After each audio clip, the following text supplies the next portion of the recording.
Hi friends, ఇప్పుడు దాకా బాగానే ఉంది. ఇప్పుడికిప్పుడే చూడండి ఎలా అయిపోయిందో.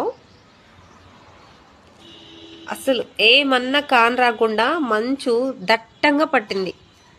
చూసారా? అసలు ఏం కనిపించట్లేదు.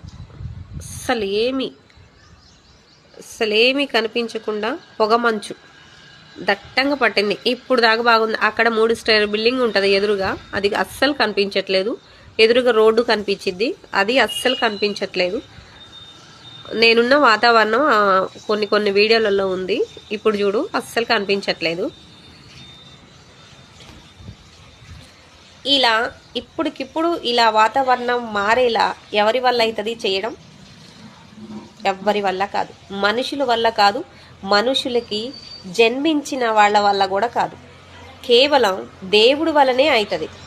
ఇలా అకస్మాత్తుగా ప్రకృతి మారిపోవడం, ఈ వాతావరణం మారిపోవడం, ఇలా చెయ్యాలి అంటే అది కేవలం సమస్తాన్ని సృష్టించిన సృష్టికర్తకి సాధ్యం. మనిషికి పుట్టిన వాళ్ళు ఎవ్వరూ చెయ్యలేరు. అందుకని నిజమైన దేవుణ్ణి తెలుసుకోండి. మనిషికి పుట్టిన వాళ్ళు కాదు దేవుడు, సమస్తాన్ని సృష్టించిన వాడు దేవుడు. దేవుడు ఒక్కడే. God bless you. చల్లగా ఉండండి. బాయ్.